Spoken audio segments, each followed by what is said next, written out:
मेरे प्यारे बच्चों, आपके एग्जाम के लिए मॉडल पेपर कितना ज्यादा महत्वपूर्ण है ये आपको भी पता है। ठीक है, तो मॉडल पेपर के प्रत्येक क्वेश्चन को आज हम सॉल्व करवाने वाले हैं। बस आप इस वीडियो को शुरू से लेकर अंत तक देखना, दिल थाम के बैठना। ठीक है, आपको इसके बारे में पैटर्न का भी पता होगा मेरे प्यारे बच्चों कि इसका पैटर्न क्या है। ठीक है, आप लोगों का एग्जाम का पैटर्न देखिए, इसमें जो टोटल जो संख्या होगा, प्रश्नों की संख्या वो आपका 52 रहेगा। मतलब 52 क्वेश्चन पूछा जाएगा, उसमें से 1 से लेके 30 तक आपका ऑब्जेक्टिव क्वेश्चन रहेगा और 30 के बाद जो अतिरिक्त क्वेश्चन है 30 से लेके 52 तक ही इसमें आपका सब्जेक्टिव क्वेश्चन पूछा जाएगा। तो इस वीडियो में बच्चों हम आज 1 से लेके 30 तक का ऑब्जेक्टिव क्वेश्चन को सॉल्व करवाने वाले हैं। बहुत ही आसान तरीके से आज हम लोग धुआं-धुआं कर देंगे मेरे प्यारे बच्चों। आज गर्दा उड़ा देने वाले हैं। तो चलिए देखते हैं कौन-कौन से सवाल है जो इस मॉडल पेपर में दिए गए हैं। देखिए, इसका जो सबसे पहला क्वेश्चन है, काफी इंपॉर्टेंट क्वेश्चन है बच्चों। आपके एग्जाम में कहीं न कहीं इसी तरीके को क्वेश्चन देखने को मिलेगा फर्स्ट नंबर पे। क्या है? 156 को अभाज्य गुणनखंडों के गुणनफल के रूप में लिखा जा सकता है। ठीक है, तो 156 के अभाज्य गुणनखंड को गुणनफल के रूप में कैसे लिखा जा सकता है बच्चों? तो इसका हम लोग देखो यहाँ सॉल्यूशन करते हैं। 156 लिख लेना। ठीक है, इसको क्या करना? अभाज्य गुणनखंड कर देना, मतलब तोड़ देना। तो सबसे पहले इसको 2 से तोड़ो, नहीं टूटेगा तो 3 से, नहीं टूटेगा तो 4 से, इस टाइप से। ठीक है, तो सबसे पहले देखो ये 2 से चला जा रहा है। ठीक है, तो कितना से जा रहा है? तो 7 दूनी 14, 7 दूनी 14 और यहाँ 1 बचा होगा, 8 दूनी 16। ठीक है, 78। फिर 2 से चला जा रहा है, 2 तिया 6, 1 बचा होगा, 2 नवा 18। सर अब 2 से नहीं जा रहा है, तो 3 से कर दो अब। ठीक है, तो 3 से कट जाएगा, 13 तिया 39। ठीक है, तो इसका अभाज्य गुणनखंड क्या आ गया मेरे प्यारे बच्चों? तो 2 गुना 3 गुना 13। तो कहाँ पे है ऐसा ऑप्शन? ऑप्शन नंबर बी में है, तो ऑप्शन नंबर बी इसका राइट हो जाएगा। क्लियर है? चलिए बढ़ते हैं हम लोग नेक्स्ट क्वेश्चन में, दूसरा नंबर क्वेश्चन में हम लोग बढ़ते हैं। ठीक है, दूसरा नंबर हमारा जो क्वेश्चन दिया हुआ है, क्या दिया हुआ है? 6/15 का दशमलव प्रसार कैसा है? ठीक है, तो 6/15, 6/15 का दशमलव प्रसार शांत है या अशांत है या अशांत अनावृत्ति है या इनमें से कोई नहीं। तो इसको क्या करना है आपको? 6 को 15 से डिवाइड कर देना।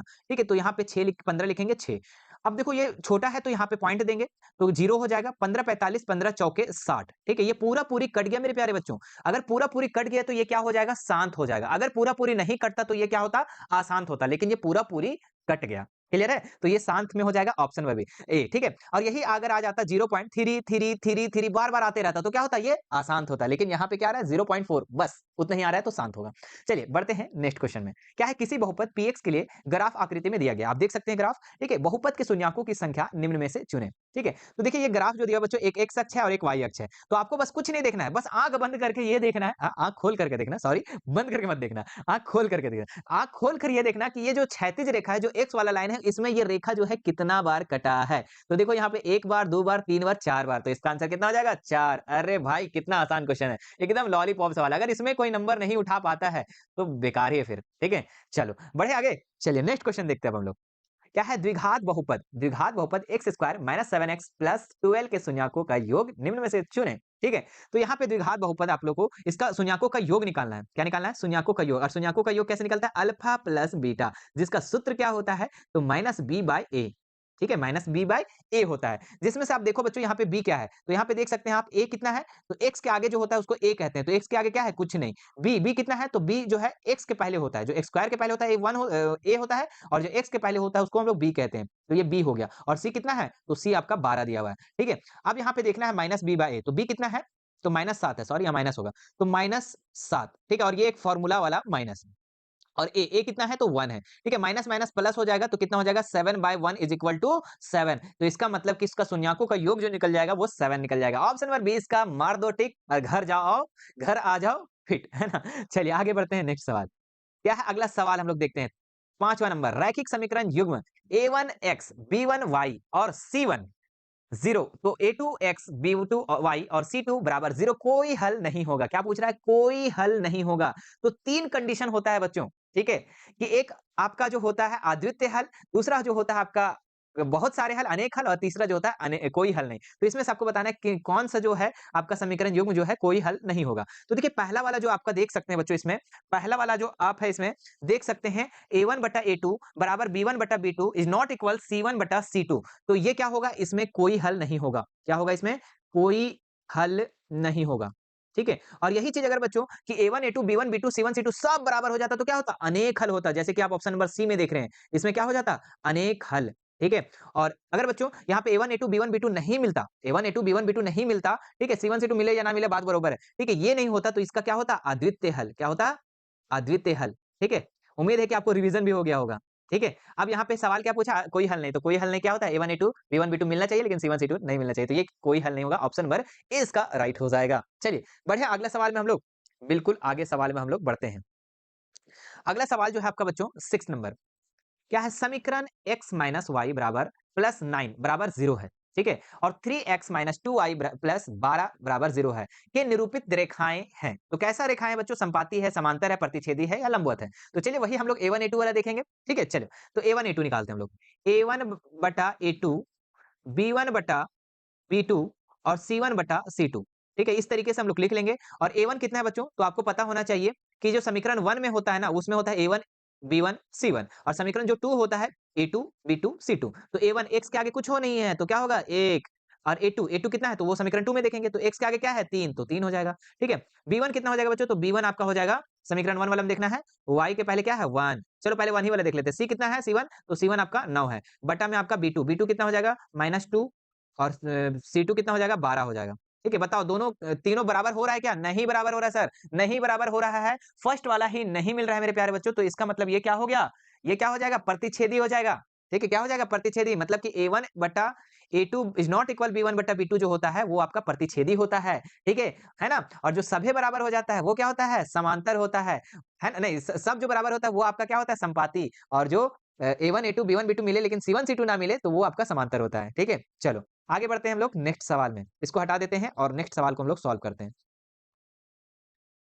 चलिए अगला सवाल जो है आपका दिया हुआ है, क्या है? समीकरण युग्म 2x प्लस वाई बराबर 6 है और 5x माइनस वाई बराबर 1 है, का हल है। तो बहुत ही आसान है, विलोपन विधि से हल करेंगे। कितना आसान है? ठीक है, 2x प्लस वाई बराबर 6, समीकरण 1 हो गया। समीकरण 2 लिखेंगे 5x माइनस वाई बराबर 1। इसके नीचे हम एक लाइन देंगे, और देखो ये y प्लस में है, ये माइनस में। ओह शिट, दोनों कट गया। ठीक है, 5 और 2 7x, ठीक है? और इधर भी हम 5 और 1 7, मतलब 6 और 1 7। तो x बराबर कितना हो जाएगा बच्चों? तो 7 बटा 7 इज इक्वल टू 1, मतलब कि x का मान निकल गया हमारे पास 1। अब हम लोग क्या निकालेंगे? y का मान निकालेंगे। तो y का मान कैसे निकालेंगे? समीकरण 1 में हम लोग क्या करेंगे? x का मान पुट करेंगे। तो समीकरण 1 क्या है? 2x प्लस वाई बराबर 6। तो 2 इंटू एक्स की जगह में 1 प्लस वाई बराबर 6। तो 2 एका 2 प्लस वाई बराबर 6। तो वाई बराबर कितना हो जाएगा? 6 माइनस 2, 6 माइनस 2। तो इसलिए वाई बराबर 6 में से 2 घटा दो, कितना बचेगा? 4। तो x बराबर 1, y बराबर कितना आया? 4। तो मार दो ऑप्शन नंबर बी, है ना? मार दो ऑप्शन नंबर बी, x बराबर 1 और y बराबर 4 कर दो यार। चलिए आगे बढ़ते हैं हम लोग नेक्स्ट सवाल में। स्क्रीनशॉट लेना चाहते हैं, ले सकते हैं। चलिए इसको हम थोड़ा-सा ना क्या करते हैं ना, इसको रेज़ कर देते हैं। जिसको उतारना है वो उतार सकते हैं। हटा दें? चलिए हटाते हैं फटाफट। ताकि और भी क्वेश्चन को हम लोग आसानी से सॉल्व कर पाएँ, है ना? मतलब कि क्लियर दिखना चाहिए, वरना इधर-उधर तो हम कर ही सकते हैं, है ना? अब देखिए अगला सवाल क्या है 9 नंबर, निम्नलिखित में कौन द्विघात समीकरण है? ठीक है, तो आपको एक-एक करके मेरे प्यारे बच्चों यहाँ पे सॉल्व करना पड़ेगा। मतलब कि ऑप्शन के हिसाब से काम करना पड़ेगा। तो चलिए पहले ऑप्शन नंबर ए को उठाते हैं। ऑप्शन नंबर ए क्या है? अच्छा, द्विघात समीकरण कहते किसको है? जिसका जिसका चर में अधिकतम पावर 2 हो जाएगा ना मेरे प्यारे बच्चों, वही आपका द्विघात समीकरण होगा। चलिए फर्स्ट नंबर ऑप्शन लेते हैं हम लोग। x माइनस 3 का क्या है? होल स्क्वायर है, बराबर X square minus 7x plus 5। ठीक है, चलो इसको सॉल्व करते हैं। तो a माइनस बी का होल स्क्वायर में इसको तोड़ेंगे, तो ए स्क्वायर माइनस 2ab, 2 इंटू ए के मान जगह में x और b के जगह में 3, और प्लस बी स्क्वायर मतलब कि 3 का स्क्वायर, और इधर कर दो, इधर कितना हो जाएगा जी? इधर हो जाएगा एक्स स्क्वायर माइनस 7x और माइनस प्लस 5। ठीक है, चलिए प्लस 5 हो जाएगा। तो अब देखिए यहाँ पे सबसे पहले देखो यहीं पे आपका ऑप्शन कट जाएगा। कैसे कटेगा? क्योंकि देखो ये एक्स स्क्वायर बराबर का इधर है और एक्स स्क्वायर बराबर का इधर है। ये एक्स स्क्वायर इधर आएगा तो माइनस में हो जाएगा, तो एक्स स्क्वायर से एक्स स्क्वायर कैंसिल हो जाएगा। तो यहाँ पे अब कोई भी चर स्क्वायर वाला बचा ही नहीं। जब कोई भी चर एक्स स्क्वायर वाला बचा ही नहीं तो ऑप्शन नंबर ए कट गया। चलिए अब ऑप्शन नंबर बी को हम लोग चेक कर लेते हैं। ठीक है, यहाँ कर दें option number B. Option number B क्या है आपका? एक्स प्लस 1 का होल स्क्वायर बराबर एक्स स्क्वायर माइनस 5x और प्लस में 7। ठीक है, तो a प्लस बी का होल स्क्वायर में तोड़ेंगे इसको, A square plus 2ab, 2 into A B, 2 into X into 1, और b का स्क्वायर मतलब कि 1 का स्क्वायर बराबर, ठीक है इधर कर दो, एक्स स्क्वायर माइनस 5x और प्लस में 7। ठीक है, यहाँ पे भी देख लो बच्चों कि एक्स स्क्वायर इधर भी प्लस में और इधर भी प्लस में है, बराबर का इधर भी और इधर, और ये वाला इधर आके माइनस में हो जाएगा, तो एक्स स्क्वायर से एक्स स्क्वायर क्या हो जाएगा? कट जाएगा। तो यहाँ पे अब कोई भी चर का पावर में स्क्वायर वाला बचा ही नहीं। ठीक बचा, बताओ तो 2x हो जाएगा, 1 हो जाएगा, 5x हो जाएगा, 7, कहीं पे बचा? नहीं बचा, तो ये भी ऑप्शन कट गया। ठीक है, चलिए तीसरा ऑप्शन को अब चेक कर लेते हैं। उम्मीद है कि तीसरा आ जाना चाहिए। ठीक है, मुझे तो लग रहा है तीसरा आना चाहिए। एक बार चेक ही कर लेते हैं, चेक तो करना पड़ेगा ना, क्योंकि हम लोग को सटीक उत्तर जानना है। चलिए ये हट गया। अब तीसरा ऑप्शन को चेक करते हैं हम लोग। तीसरा ऑप्शन क्या है हमारे पास? x प्लस 1 का होल स्क्वायर, है ना? x प्लस 1 का होल स्क्वायर बराबर 2 x माइनस 3, ठीक है।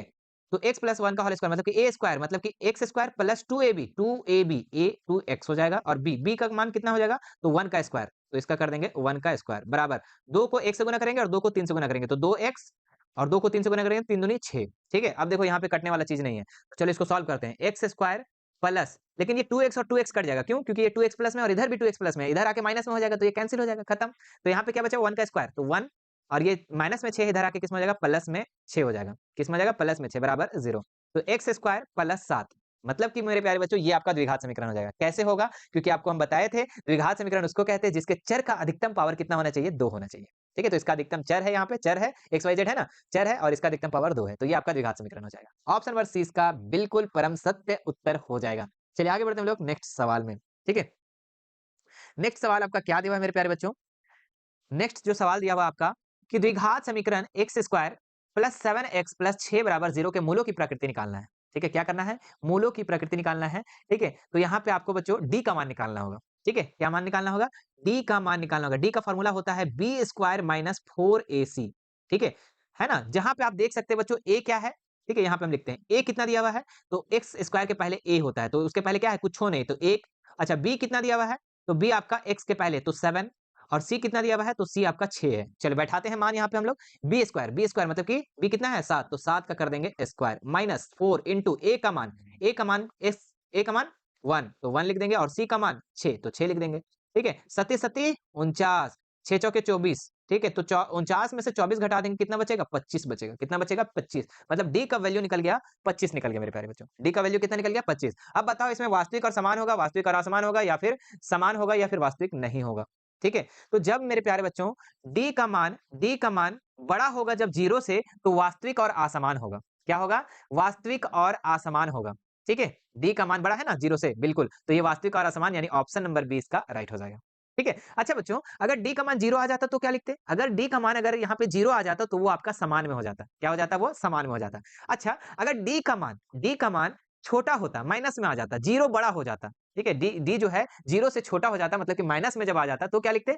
वास्तविक और समान हो जाता वहां पे, ठीक है।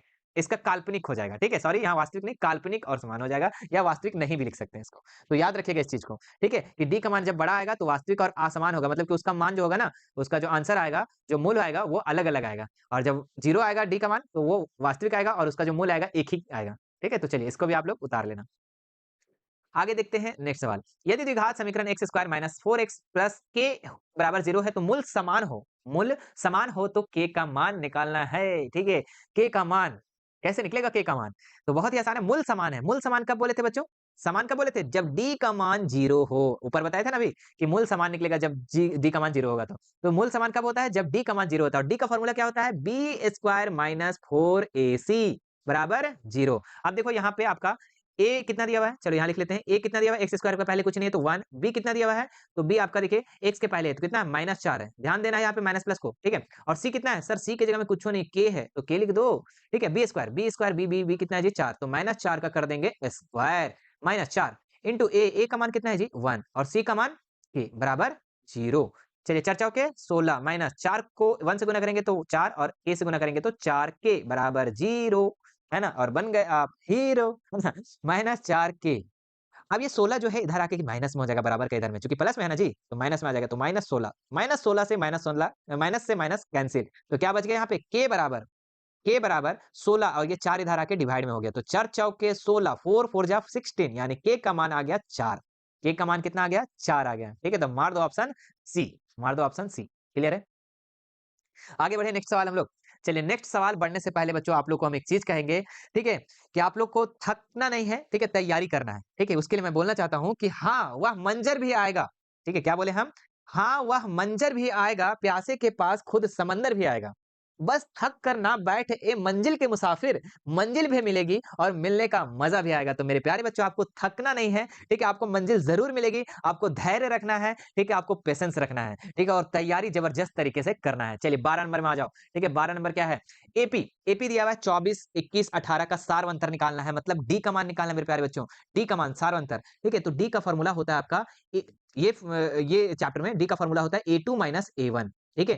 तो A2 कितना है बच्चों? देखिए बच्चों इस तरीके से एपी दिया रहेगा तो ये आपका A1 हो जाएगा, ये A2 हो जाएगा और ये A3 हो जाएगा, जितना आते जाएगा A4 A5 A6 इस तरीके से। तो A2 कितना है यहाँ पे 21, 21 में से हम घटा देंगे 24 को, तो कितना बचेगा -3। इसका मतलब कि -3 इसका सारवंतर हो गया। ऑप्शन नंबर डी इसका राइट हो जाएगा। ठीक है, सारवंतर कितना निकल गया? सारवंतर -3। चलिए आगे बढ़ते हैं हम लोग नेक्स्ट सवाल में। एपी, एपी 2 7 12 का 10वां पद निकालना है। तो देखिए यहाँ पे क्या-क्या दिया हुआ है, सबसे पहले वो लिख लो। तो आपका दिया हुआ है यहाँ पे ए दिया हुआ है, 2 दिया हुआ है, ठीक है? उसके बाद आप सारवंतर डी निकाल लो, ठीक है? सारवंतर को ही हम लोग डी कहते हैं। तो डी कैसे निकलेगा?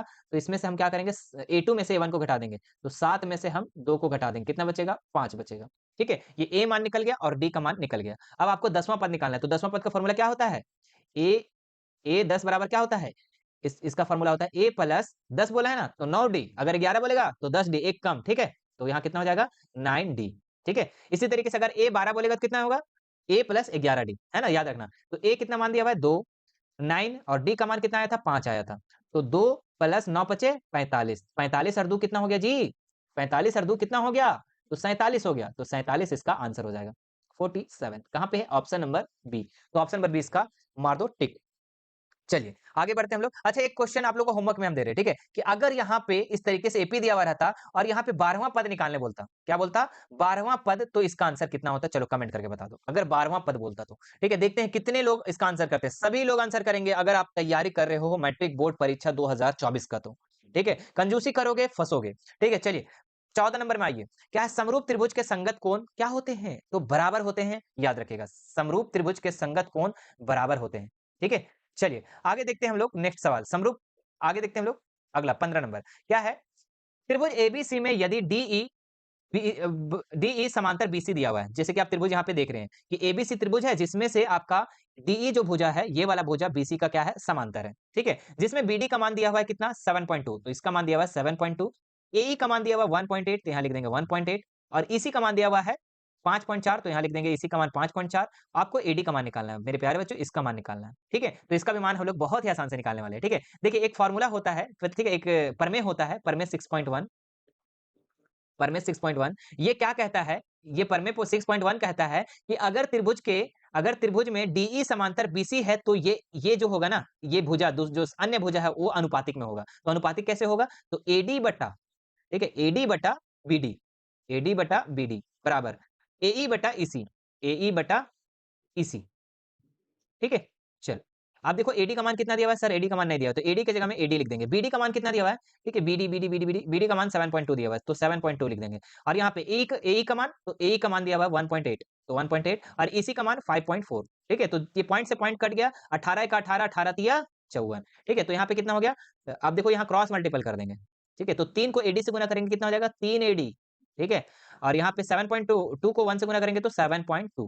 ठीक है, अब एडी बराबर क्या हो जाएगा मेरे प्यारे बच्चों? तो 7.2 बटा 3, ये पॉइंट को हटाएंगे तो 30 हो जाएगा। ठीक है, तो 10 तिया 30, इसको काटो तो 24, 24 तिया 72, तो 24 बटा कितना हो गया? 10, तो इसको हम डिवाइड करेंगे तो हो जाएगा 2.4। कितना हो जाएगा? 2.4 सेंटीमीटर। चलो इसको भी आप लोग नोट कर लो, 2.4 सेंटीमीटर, ऑप्शन नंबर सी इसका राइट हो जाएगा। चलिए आगे बढ़ते हैं हम लोग नेक्स्ट सवाल में।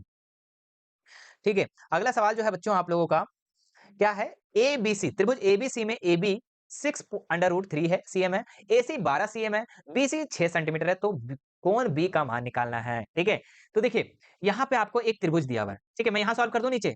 ठीक है, हम नीचे सॉल्व कर दे रहे हैं। ठीक है, मान लो कि एक त्रिभुज दिया हुआ है एबीसी, है ना? ए बी सी ये त्रिभुज दिया हुआ है। ठीक है, और बी कोण का मान पूछ रहा है, तो हम क्या करेंगे ना, मान लेंगे। ठीक है, मान लेंगे, माना कि कोण B is equal to 90 degree. ठीक है, कोण B is equal to 90 degree मान लेंगे, मतलब कि कोण बी समकोण मान लेंगे। है ना? जब समकोण रहता है बच्चों, तो यहाँ पे पाइथागोरस प्रमेय लागू होता है। ठीक है, हम मान लिए हैं 90 डिग्री, जरूरी नहीं है कि 90 डिग्री है, अभी हो सकता है 60 भी आ सकता है, 120 भी, 45 भी आएगा, लेकिन हम मान लिए कि बी कोण 90 डिग्री है। ठीक है, तो पाइथागोरस प्रमेय यहाँ लागू होता है। क्या होता है कि कर्ण का स्क्वायर बराबर लंब का स्क्वायर प्लस आधार का स्क्वायर। ठीक है, तो यहाँ क्या हो जाएगा? कर्ण क्या दिख रहा है आपको? एसी, तो लिख देंगे एसी का स्क्वायर, है ना? इसलिए एसी का स्क्वायर बराबर एबी का स्क्वायर, एबी का स्क्वायर प्लस बीसी का स्क्वायर। ठीक है, अब देखते हैं, अगर दोनों साइड बराबर आ गया बच्चों, तो इसका मतलब कि हमारा मानना सही हो जाएगा कि हाँ ये समकोण त्रिभुज ही था। ठीक है, दोनों साइड बराबर आना चाहिए। ठीक है, तो एसी का मान कितना है? तो एसी का मान 12 दिया हुआ है, तो यहाँ लिख देंगे 12 का स्क्वायर। एबी का मान कितना दिया हुआ है? तो 6√3, तो 6√3 का स्क्वायर कर देंगे, प्लस बीसी, बीसी का मान कितना दिया हुआ है? तो बीसी का मान आपका दिया हुआ है 6 सेंटीमीटर, तो 6 का स्क्वायर कर देंगे, ठीक है? तो 12 12 ही है 144 और इसको अगर हम ओवर करते हैं तो कितना हो जाएगा 6 छक 36 और 36 तिया 108, ठीक है? प्लस इसमें हम लोग 6 का स्क्वायर करेंगे तो कितना हो जाएगा 6 छक 36। अब देखो 144 इधर हो गया और इधर जोड़ दो 108 और 36 104 ओ भाई दोनों साइड इक्वल आ गया, ठीक है? दोनों साइड जब इक्वल आ गया मेरे प्यारे बच्चों तो हमारा मानना सही हुआ कि बी कोण जो है ये समकोण है, बी कोण जो है ये 90 डिग्री है, ठीक है? तभी ये सैटिस्फाई हुआ। तो ऑप्शन नंबर सी इसका राइट हो जाएगा, ठीक है? और मेरे प्यारे बच्चों एक ट्रिक बताते हैं, इस तरीके का कोई भी सवाल आता है तो 90 डिग्री मार के घर आ जाना, ठीक है? लगभग आंसर जितना भी हम पढ़ाए हैं, जब से पढ़ाए हैं तब से ये इस तरीके का क्वेश्चन जो ऑब्जेक्टिव में आता है तो उसका 90 डिग्री ही आंसर होता है, ठीक है? लेकिन एक बार चेक कर लेंगे अपना संतुष्टि के लिए। चलिए आगे बढ़ते हैं नेक्स्ट सवाल।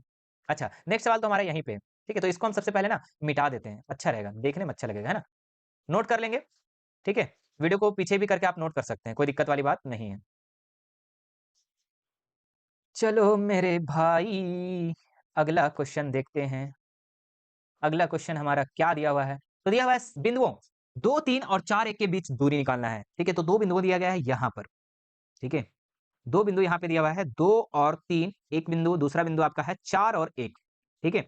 तो जिसका बिंदु का नाम हम कुछ भी दे सकते हैं, ए और बी, ठीक है? अब इन दोनों के बीच की दूरी निकालना है, ठीक है? तो लिखेंगे एबी की दूरी, क्या लिखेंगे? एबी की दूरी। तो एबी की दूरी का फ़ॉर्मूला क्या होता है मेरे प्यारे बच्चों? इसका फ़ॉर्मूला होता है दूरी सूत्र का कि x2 माइनस x1 का whole square plus y2 minus y1 का होल स्क्वायर, ठीक है? चलो फटाफट करते हैं। अब इसमें बच्चों, मेरे प्यारे बच्चों, यहाँ पे ये x1 होता है, ये y1 होता है, ये x2 होता है और ये y2 होता है। तो x2 कितना है 4, तो 4 में से हम x1 कितना है 2, तो 2 का घटा देंगे और इसका होल स्क्वायर प्लस y2 कितना है, तो y2 1 है माइनस y1 कितना है 3, इसका क्या कर देंगे होल स्क्वायर। चलिए फटाफट सॉल्व करते हैं इसको। 4 में तो 2 घटा देंगे तो 2 का स्क्वायर बचेगा, ठीक है? प्लस 1 में से 3 को घटाएँगे तो -2 बचेगा, तो -2 का स्क्वायर कर देंगे, ठीक है? बराबर तो 2 का स्क्वायर 4 प्लस -2 का स्क्वायर इसका भी 4 ही होगा। तो कितना हो जाएगा?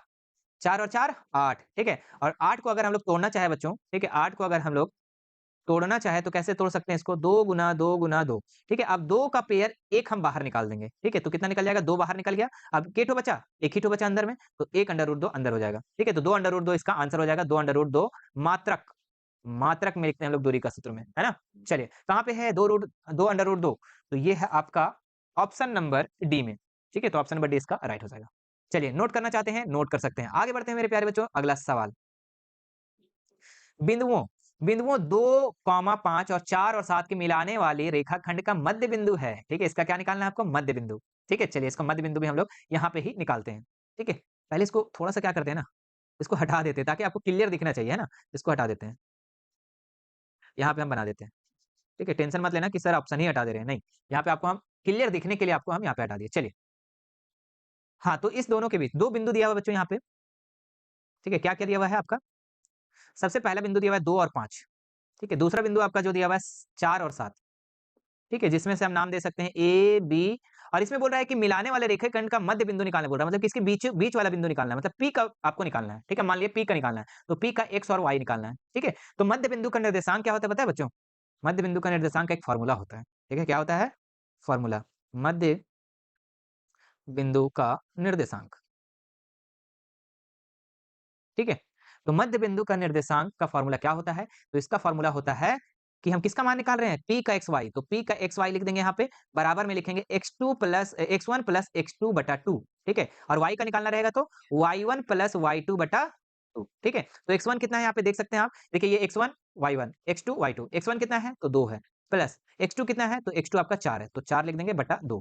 इधर y1 कितना है? 5 है और y2 कितना है? 7 है, ठीक है? बटा 2 तो 4 2 6 बटा 2 इधर में आ जाओ 5 7 12 12 बटा 2 तो 2 तिया काट देंगे तो 2 तिया 6 और 6 दूनी 12 मतलब कि 3 और 6 जो है बच्चों इसका मध्य बिंदु का निर्देशांक निकल जाएगा। कितना निकल जाएगा?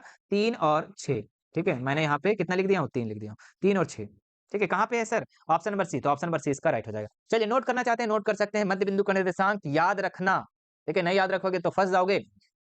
चलिए अगला क्वेश्चन हम लोग देखते हैं। इस क्वेश्चन को अब हम हटा देते हैं। चलिए आ गया ना? जिनका वेट था कि सर आप तो ऑप्शन ही हटा दिया, ऑप्शन भी आ गया, तो ये टेंशन नहीं लेने का। क्योंकि कैप सर आपके साथ हैं, ठीक है? क्या लग रहा है? मज़ा आ रहा है ना? मज़ा आ रहा है तो वीडियो को लाइक करेंगे बच्चों, ठीक है?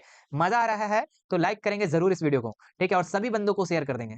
बंदे लोग को फ़ोन कर देना और शेयर भी कर देना। चलिए, क्या है यदि ए 00, बी 50 और सी 06 एबीसी का त्रिभुज का क्षेत्रफल निकालना है। चलिए इसको भी हम लोग निकालते हैं। सबसे पहले काम वही करेंगे क्या? इसको हटाते हैं हम, ठीक है? ताकि आपको दिखने में क्लियर ना हो, क्लियर विजिबल हो, है ना? चलिए इसको भी हटा देते हैं। आ जाएगा बाद में, टेंशन नहीं लेना है। बुलाएँगे ना फिर, फ़ोन करके बुलाएँगे, "ओए 20 नंबर का ऑप्शन डी नंबर आ जाओ।" तो आ जाएगा, क्यों नहीं आएगा? हमारा मान्यता है सब चीज़, है ना?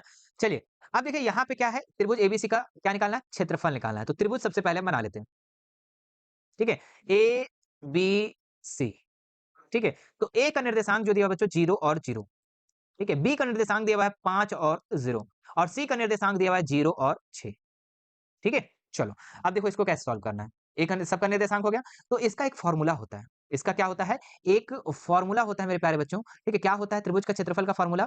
इसका फ़ॉर्मूला जो होता है, वो यहाँ से हम बनाते हैं। इसका जो फ़ॉर्मूला होता है त्रिभुज का क्षेत्रफल का, है ना? लिखेंगे त्रिभुज का क्षेत्रफल, ठीक है? थोड़ा-सा लंबा फ़ॉर्मूला होता है। क्या होता है? 1/2, ठीक है? 1/2 x1 प्लस x1 ब्रैकेट में y, देखो 23, 31, 12 तो y2 माइनस y3 23 हो गया, ठीक है? फिर यहाँ पे लिखेंगे प्लस x2 31, 23, 31 तो y3 3 माइनस y1 31 हो गया, ठीक है? 3 और 1 31 ठीक है? मेरा मेरा ट्रिक है ये, ठीक है? आप लोग को भी हम ट्रिक बता देंगे याद करने का। x3, ठीक है? 23, 31, 12 तो y1 माइनस y2 12 भी हो गया, ठीक है? याद करने का ट्रिक यही है बच्चों कि 1/2 लिख देना, x1 लिखना, x2 लिखना, x3 लिखना, वो तो दूर-दूर में रहेगा ही। लेकिन ब्रैकेट में आपका क्या होगा? 23, 31, 12 क्या होगा? 23, 31, 12 ठीक है? मतलब कि देख सकते हैं 2, 3, 23, 31, 12 ठीक है? तो ये हम आज से नहीं, जिस समय हम क्लास 10th में एग्ज़ाम दे रहे थे उस समय हम इस चीज़ को याद किए थे। तो आप लोग भी अगर अभी याद कर लोगे ना, तो मज़े ही मज़े हैं। आप लोग को भी जब किसी को बताओगे, पढ़ाओगे तो आपको भी याद रहेगा, ठीक है? और एग्ज़ाम में भी याद रहेगा। चलिए, इसको हम लोग सॉल्व करते हैं। 1/2 लिखेंगे, x1 देखिए यहाँ पे आपका x1 हो गया, ये y1 हो गया, x2 y2, x3 y3 ठीक है? तो x1 कितना है? तो 0 है, तो 0 लिख देंगे। y2 कितना है? तो y1 ये है, तो y2 ये है। तो 0 माइनस y3 कितना है? 6 ठीक है? प्लस प्लस x2 कितना है जी? 5 है। y3 कितना है? तो y3 आपका हो जाएगा 6 माइनस y1 कितना है? 0 प्लस x3 कितना है? तो x3 x1 हो गया, x2 हो गया, x3 कितना है? 0 ठीक है? और y1 कितना है? तो y1 आपका 0 है, y3 कितना है? y3 जी 6 है, ठीक है? चलो, अब इसको कैसे सॉल्व करेंगे? ये आपका बड़ा बड़ा वाला यहाँ पे ब्रैकेट डाल देते हैं। यहाँ पे लिखेंगे 1/2 ठीक है? अब देखो 0 0 में से 6 घटाएँगे तो कितना बचेगा? 0 ही बचेगा। 6 बचेगा और 6 को 0 से गुणा करेंगे 0 खत्म, मतलब यहाँ काम। यहाँ पे आ जाओ, 6 में से 0 घटाएँगे तो 6 बचेगा और 6 को 5 से गुणा करेंगे तो 6 पचे 30 हो जाएगा प्लस 0 में 6 घटाएँगे तो -6 बचेगा और -6 को 0 से, कोई भी संख्या को 0 से गुणा करते हैं तो 0 ही आता है, ठीक है? अब क्या हो गया यहाँ पे 1/2 और 0 को 30 से जोड़ेंगे, 0 को जोड़ेंगे तो कितना हो जाएगा? ओनली 30 ही बचेगा, ठीक है? जोड़ेंगे तो 30 ही ना रहेगा। बताओ 30 में 0 जोड़ोगे तो क्या 32 हो जाएगा? नहीं ना, 0 30 ही ना रहेगा जी। तो इसको काट दो, तो कितना हो जाएगा? 15 दूनी 30 तो 15 मात्रक इसका आंसर हो जाएगा। कितना हो जाएगा? 15 मात्रक। कहाँ पे मेरे प्यारे बच्चों? ऑप्शन नंबर 20 का राइट हो जाएगा। चलिए आगे बढ़ते हैं हम लोग, नेक्स्ट सवाल। चलिए इसको भी हम लोग हटा देते हैं, जो हटाने की चीज़ थी।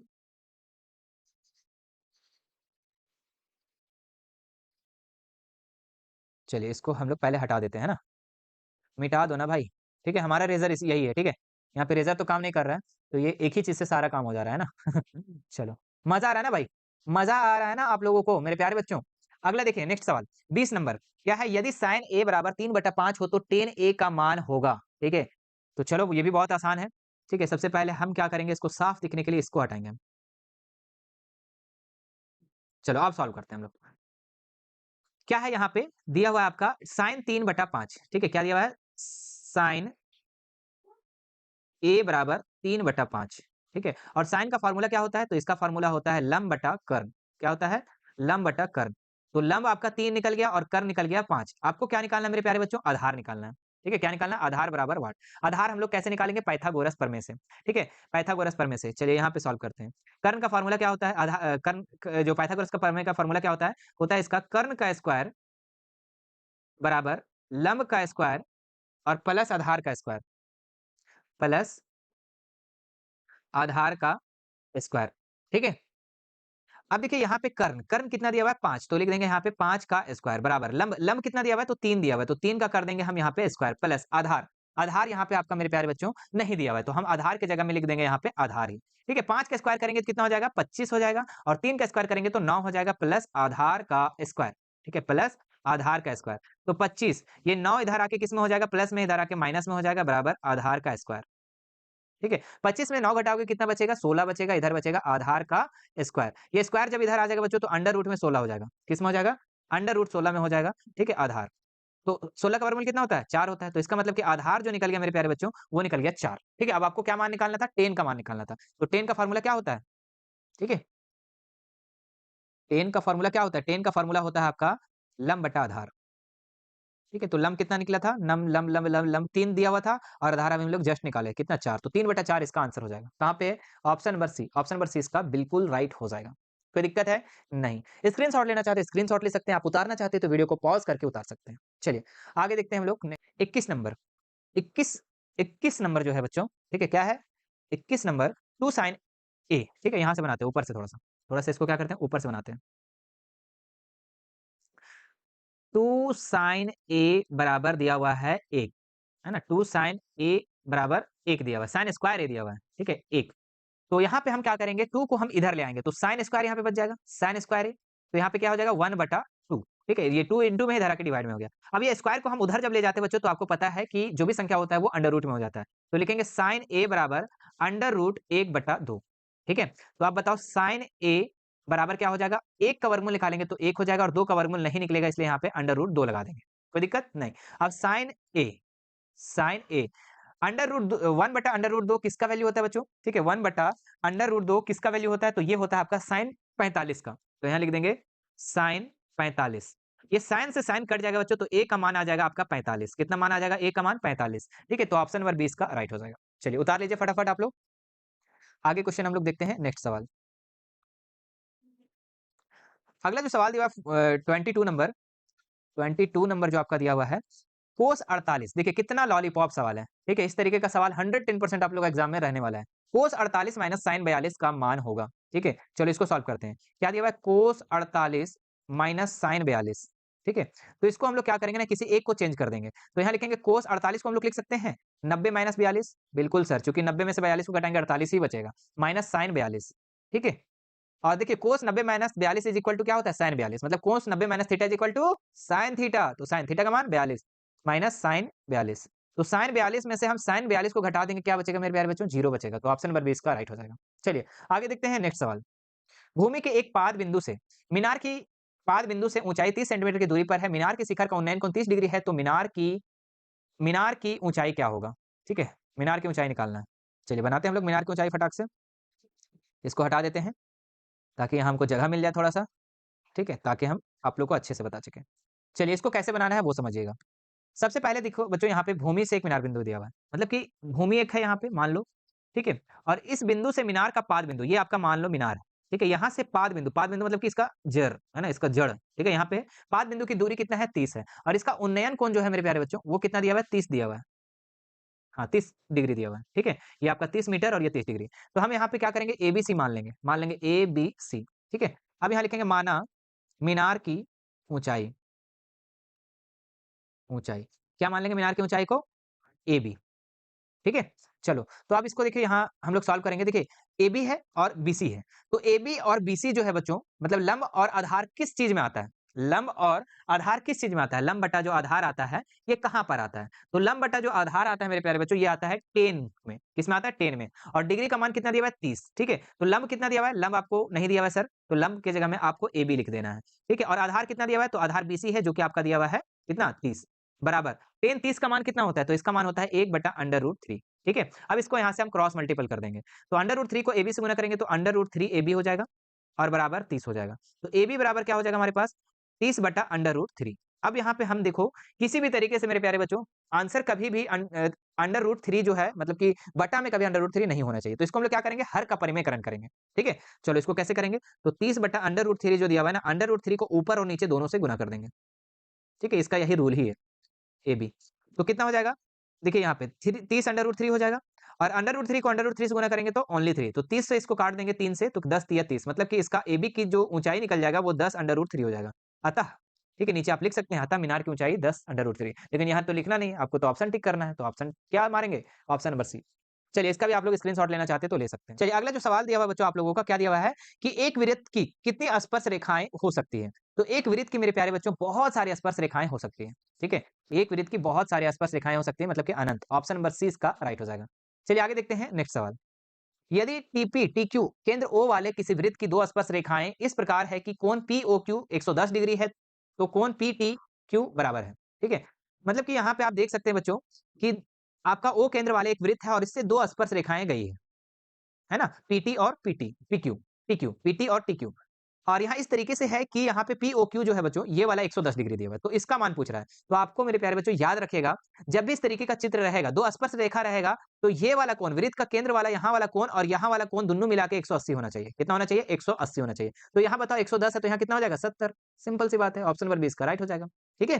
कितना आसान सवाल है, एकदम लॉलीपॉप सवाल। ठीक है? ऐसे-ऐसे सवाल आ जाएगा तो आप लोग उम्मीद है कि फुल मार्क्स उठा के ले आओगे। ठीक है?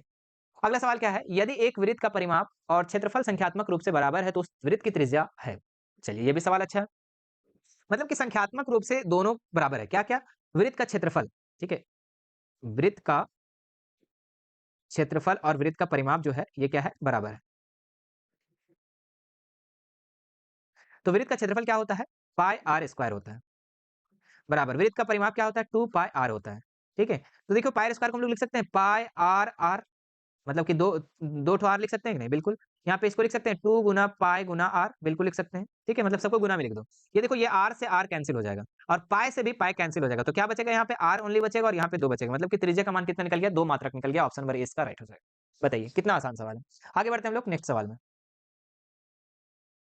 अगला जो सवाल दिया हुआ है 27 नंबर आपका, कि एक घोड़ा 7 मीटर लंबे रस्सी से एक घास के मैदान में बंधा है। उस भाग का क्षेत्रफल क्या होगा जिसमें घोड़ा चर सकता है? ठीक है? कितना आसान सवाल है बाबू। देखो कैसे बनेगा ये सब। मतलब कि एक यहाँ पे मान लो यहाँ पे घोड़ा को बाँधा गया है, ठीक है? और 7 मीटर लंबी रस्सी से बाँधा गया है, 7 मीटर। तो ये चरेगा कैसे चरेगा बच्चों? तो ये गोले-गोले में चरेगा, गोले-गोले चरेगा, ठीक है? क्यों गोले-गोले चरेगा? चूँकि ये जितना रहेगा यहाँ पे इसी का ना चारों साइड चलेगा। ऐसा नहीं है कि यहाँ से तोड़ करके दूसरा जगह चरने लगेगा, तो ये एक वृत्त जैसा चरेगा। मतलब कि एक वृत्ताकार भाग के जैसा चरेगा, ठीक है? तो घास चर कितना सकता है? तो वृत्त का क्षेत्रफल के बराबर चर सकता है, ठीक है? तो यहाँ लिखेंगे वृत्त का क्षेत्रफल। वृत्त का क्षेत्रफल, ठीक है? तो वृत्त का क्षेत्रफल क्या होता है? पाई आर स्क्वायर। आर कितना दिया हुआ है? त्रिज्या कितना दिया हुआ है? 7 मीटर लंबी से रस्सी से बाँधा गया है, इसका मतलब कि आर आपका 7 दिया हुआ है। चलो यहाँ पे बैठाते हैं 22/7 इंटू आर का मान 7 इंटू 7। 2 बार क्यों लिखे? चूँकि स्क्वायर है। ये 7 से 7 कैंसल हो गया, तो आपका 22 इंटू 7 करेंगे तो कितना हो जाएगा? 22 इंटू 7 करेंगे तो हमारा हो जाएगा 7 दूनी 14 और 7 दूनी 14 एक 15, मतलब कि 154 मीटर स्क्वायर इसका आंसर हो जाएगा। चलिए उतार लो फटाफट। आगे देखते हैं हम लोग नेक्स्ट सवाल। सबसे बड़े बाँस की लंबाई बताइए, ठीक है? यहाँ पे लोहा की लंबाई भी पूछ सकता है, ठीक है? जो एक 12 मीटर लंबे 9 मीटर चौड़े और 8 मीटर ऊंचे कमरे में रखे जा सकते हैं। अच्छा बच्चों, जो कमरा होता है, जो आपका रूम होता है, वो किस आकार में होता है? वो एक आपका घनाभ आकार में होता है। किस आकार में होता है? वो आपका घनाभ आकार में होता है। ठीक है? कैसे बनता है जी? भूल गए? हाँ, ये आपका घनाभ आकार में आपका होता है। ठीक है? और आप अधिकतम लंबाई कैसे रख सकते हैं? तो कोने-कोने रख सकते हैं। कोना-कोना ही रख सकते हैं आप। मतलब कि जो भी आप वहाँ पे सोचेंगे कि हम ज़्यादा से ज़्यादा लंबा के समान कुछ रखें, बाँस रखें, तो आप कोना-कोना रखेंगे। तो आप कोना-कोना कैसे क्या निकलता है उसका? विकर्ण निकलता है। ठीक है? क्या निकलता है? विकर्ण। इसलिए हम लिखेंगे यहाँ पे घनाभ का विकर्ण। घनाभ का विकर्ण। इसका फ़ॉर्मूला क्या होता है? अच्छा विनर लिखा गया। ओहो! विकर्ण होगा, है ना? विकर्ण। तो घनाभ का विकर्ण का फ़ॉर्मूला होता है under root L square plus B square plus H square. तो एल का मान कितना दिया हुआ है? तो एल का मान आपका यहाँ पे दिया हुआ है, लंबाई कितना दिया 12, तो 12 का कर देंगे स्क्वायर प्लस बी, चौड़ाई कितना दिया हुआ है 9, 9 तो 9 का स्क्वायर प्लस एच का मान कितना दिया हुआ है, ऊंचाई 8, 8 का स्क्वायर कर देंगे। ठीक है? नीचे आते हैं। तो 12 का स्क्वायर 144 प्लस 9 का स्क्वायर 9 9 81 और 8 का स्क्वायर 88 88 64। ठीक है? सबको जोड़ देंगे मेरे प्यारे बच्चों, सबको अगर हम जोड़ देंगे तो कितना हो जाएगा? 4 1 5 4 9। ठीक है? 6 8 से 14 14 28 289 289 का वर्गमूल कितना होता है? 17। तो 17 मीटर अधिकतम लंबे रखी जा सकती है। अधिकतम लंबाई कितना होगा बाँस की लंबाई? 17 मीटर। तो आप इसको नोट कर सकते हैं। चलिए, आगे बढ़ते हैं हम लोग नेक्स्ट सवाल में। अगला सवाल जो आपका दिया हुआ है बच्चों, क्या दिया हुआ है अगला सवाल? कि उच्च वर्ग सीमा एवं संचयी बारंबारता के खींचे गए आलेख को कहते हैं। यहाँ पे आपका उच्च उच्च वर्ग सीमा बोल रहा है, ठीक है? और संचयी बारंबारता बोल रहा है।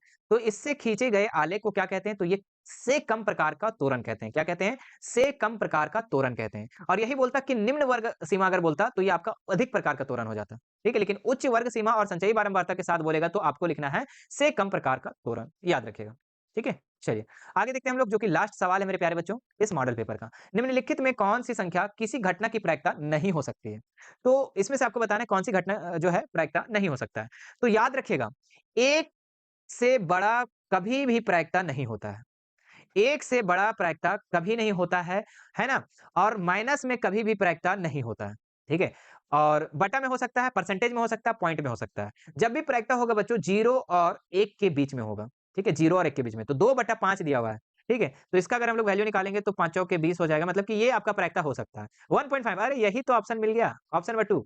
ऑप्शन नंबर बी नहीं हो सकता, क्यों? क्योंकि 1 से ज़्यादा है, 1 से ज़्यादा कभी भी प्रायिकता नहीं होता है, तो ऑप्शन नंबर बी इसका राइट हो जाएगा। परसेंटेज में हो सकता है 0.72 हो सकता है, लेकिन 1.5 नहीं हो सकता, क्यों? क्योंकि 1 से ज़्यादा है, ठीक है? तो ये था मेरे प्यारे बच्चों आप लोगों का 30 महत्वपूर्ण सवाल, जो कि इस मॉडल पेपर के हम सारे क्वेश्चन को आपको सॉल्व करवा दिए। ठीक है? वीडियो कैसा लगा वो आप हमें कमेंट करके ज़रूर बताना मेरे प्यारे बच्चों, ठीक है?